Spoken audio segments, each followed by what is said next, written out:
IMAP and POP3. Just what is the difference between Internet Message Access Protocol and Post Office Protocol when it comes to your email?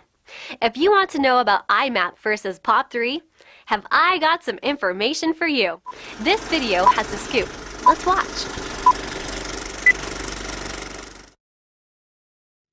IMAP stands for Internet Message Access Protocol, and POP stands for Post Office Protocol. Both of these protocols are used for email retrieval purposes. Specifically, they process the transfer of email messages from the server to an email client. The POP email retrieval process goes like this. When you click on the Receive option in your email client, it will connect to your remote email server. It'll retrieve all mail and store it locally as new mail, and it'll also delete those mails from the server. The exception to this is if the email client is configured to keep mail on server, in which case the client will just disconnect. The IMAP email retrieval process goes like this. First, when you click the Receive option, the email client will connect to the remote email server.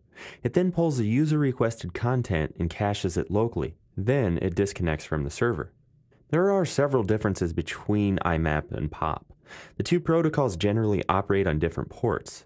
Essentially, POP is a one-way communication path, whereas IMAP offers two-way synchronization between server and client. POP is sufficient if you're accessing your mail using only one device, such as your PC. IMAP is a protocol of choice if you need to access your email from multiple locations, for example, both from your office workstation and your notebook or tablet. So, what are the pros and cons? The advantages of POP. POP will download emails without leaving copies of them on your server. This keeps the space used on the email server low. The other advantage is that mail is stored locally and is always accessible even without an internet connection. A connection will only be needed when sending and receiving emails. Now, the disadvantages of POP are, since there's no remote server copy, if data is lost from the location where the email was downloaded, no email recovery option will be available and all your email will be gone. If you intend to use a single email account configured with POP, but want to use multiple email clients on multiple devices, some emails will be missed, since there's no synchronization between server and the devices or clients.